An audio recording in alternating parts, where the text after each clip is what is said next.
Welcome to BJ's Basics, a series where we guide you through some of the fundamentals of Warhammer 40k Warpforge.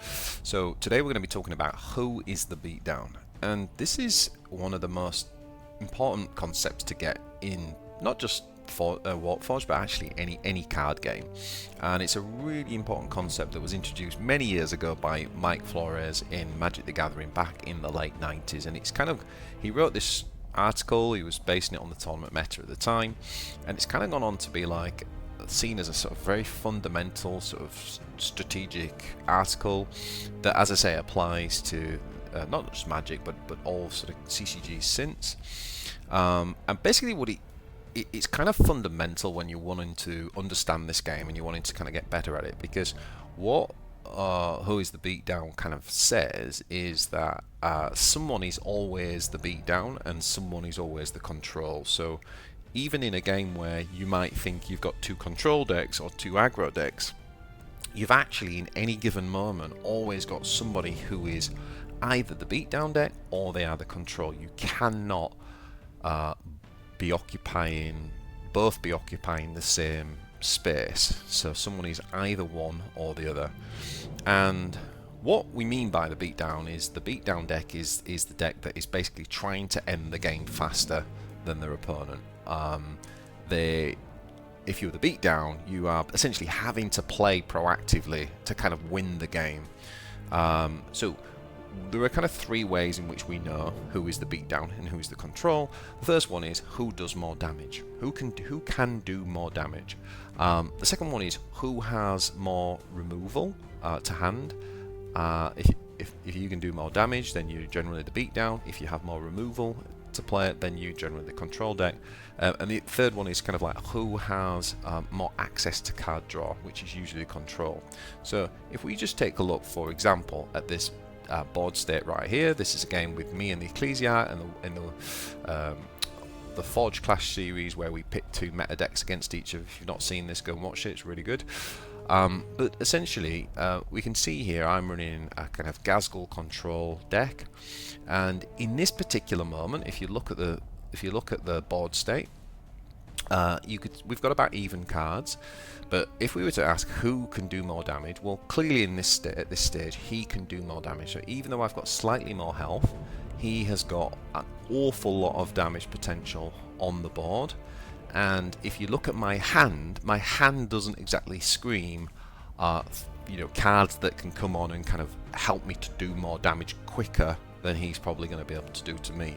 So if you do look at my hand, though, that second question is who has more of the control. You can see I've got things like Will of Gork, I've got many flankers in my hand there, I've even got Vanguard, right? So what that hand should be telling you immediately is that I have really good access to control. So in that particular moment, in that board state, actually as the Orc player, I am the control player, and therefore the Ecclesiarch is the beatdown. And so it's really important that you assess, not just at the beginning of the game, but as the game progresses, to understand what is it that what are your cards enabling you to do. For example, let's say I had a different hand state as the Orc player. Let's say I had two proper killies, war bikers, that type of thing. Then you might be saying, well, actually my hand is in more of a state to kind of play as to try and race basically and be more of a beatdown. So one of the things that you should be doing as a player is understanding basically before the game starts, like, are you the beatdown or the control? So the first stage of understanding this is looking at the actual deck builds, and this is where knowing the meta and knowing the decks kind of comes into play. So for example, I've got this little tracker here that I've made which shows that, let's say for example I'm playing Galen Tempo. If I'm playing Galen Tempo and I'm going up against Gazgul aggro, then I kind of know that I need to play as the control player just based on our deck lists alone. That doesn't mean, as we just showed earlier in the video, that at some point in the game that might change and there might actually be an opportunity to become the beatdown. And the thing is, you've always got to play consistent and play accordingly with whether you are the beatdown or whether you are the control player. If you're the beatdown, you should be playing proactively and trying to end the game. If you're the control player, you should be trying to disrupt stem the tide of the opponent's aggro, slow them down and control the board so that you can stabilise and essentially take over. So back to the Galen Tempo example, if I'm playing Ghazghkull aggro, I know I'm the control deck. If I'm playing Ghazghkull control, however, then I know I'm the beatdown. It's one of the reasons why playing Ghazghkull right now, on ladder in particular, is actually quite difficult, because you don't actually know which type of Ghazghkull deck you might be playing, whereas in like a tournament, for example, tournament setting, you'd be able to plan much more effectively against him. Let's say you were playing against the Swarm Lord. This is actually quite a difficult one because it really depends on the board state, but ultimately I'd say that the Galen Tempo is actually the beatdown, because the Swarm Lord doesn't necessarily play lots of, we know it doesn't play lots of units in the first few turns, whereas actually Galen Tempo can do that, and so they can very much get ahead and get into a position where they could race, and obviously they know against Swarm Lord that you're trying to that they've always got that combo with Ravenous Hunter that's eventually going to be played out. So you're always kind of like racing against the clock in a way against Tyranids full stop, but especially against Swarm Lord, to try and beat that combo. So I would say that at the start of the game, Galen Tempo is definitely the aggro, the beatdown, but that can very, very quickly change depending on the board state. Against Chaos build, and I'm using like the Ecclesiarchs build, if you've not seen that, go and see his video on John Abaddon, because it's, in my opinion, one of the better Chaos decks right now. In that deck he runs a lot of low to the ground units, so not much over 6 energy, for example. However, I do think the Swarm Lord is the beatdown in that deck, because the Swarm Lord wants to like control the Chaos until they can get the combo in place to be the beatdown. And again, against Imhotep control, the Swarm Lord is absolutely the beatdown. You can't out control Imhotep essentially, so ultimately it's trying to win the game as quick as possible with the combo. However, again, it is complicated, right? Because depending on the hand that the Swarm Lord gets, they might actually play turns very much as the control deck, and that's why, again, analysing the hand state is really important, and you can't just go into it and go, well, I'm going to be the control, so I'm going to play that way. You've kind of got to look at the board state and go, how do I need to be playing this turn and next turn, for example. So it can change. And just to finish out, again, against Orican Scarabs, Galen would be the control player, because, essentially, until they can end the game, you're thinking about controlling those Scarabs as much as possible to stop the damage coming back, and ultimately to try and stop the combo with the what's the thing, self-destruct, is that ability, the spell called, that ends up doing like 20 odd damage. And then finally against Manius Calgar, Galen tends to be again, it tends to be the beatdown, because we can kind of out tempo it early on, and then we can use things like the Wailing Doom or the Hemlock to kind of finish the game at the end. So that's kind of what I mean by being able to understand right at the start of the matchup who is the beatdown and who is the control player. And obviously, even if you've got 2 aggro decks, someone is still the control player, someone is still the beatdown.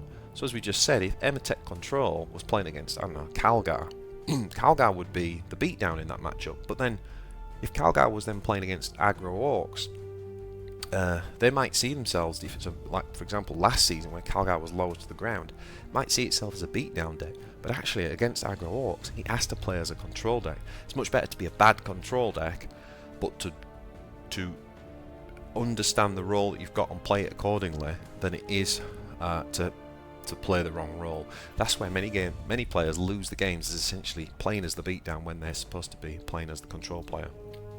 So know at the start of the match, ask yourself who has more damage, who has the removal, and who has access to card draw. And the whole thing we want to be doing is identifying your role in the game, and then obviously playing accordingly.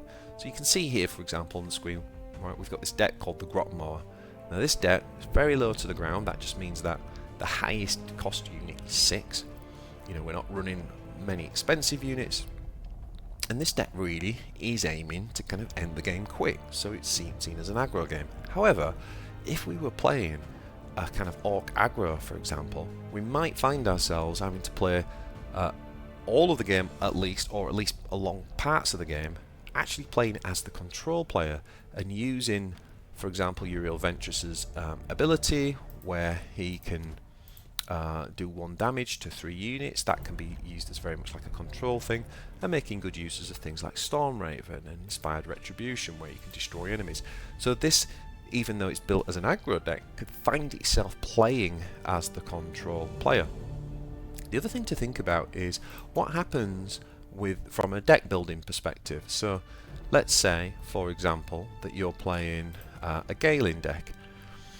What happens if your Galen tempo deck, for example, you were to put in, I don't know, 2 evasive maneuvers? Now this card is not normally in a Galen tempo deck. It doesn't really help you with trying to end the game, play cards proactively and end the game quickly. That's what the beatdown deck does. So what happens if you play 2 evasive maneuvers all of a sudden? How does that change the deck? What flexibilities does that afford your deck? And I think what we're trying to say is you'd still probably be a beatdown deck, but what you've done is you've put some counterintuitive cards in your deck, but they might help you in certain matchups.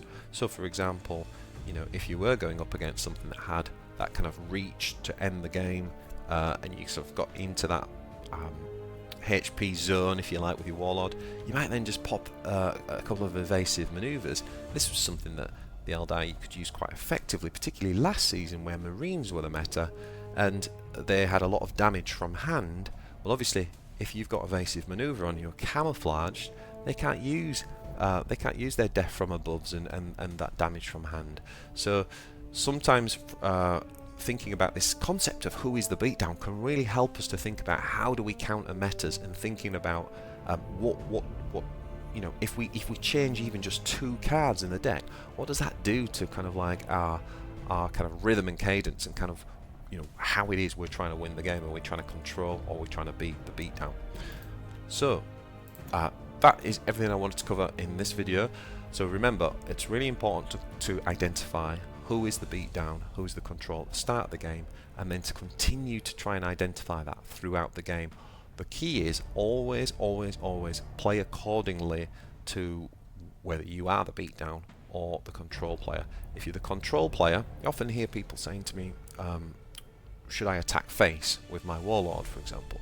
It depends. Are you the beatdown or are you the control? If you're the beatdown, then the answer is yeah, you should be attacking face, because what you're doing is you're trading your 2 life for his 2 life, but you've made the judgment that you are the beatdown, i.e. you're able to end the game quicker. You've got more damage than they've got, and therefore attacking face is correct. If you're the control player, attacking face is incorrect, and that's really common in this game. We see people all the time like just mindlessly attacking face, and you think, why are you doing that? You're the control player.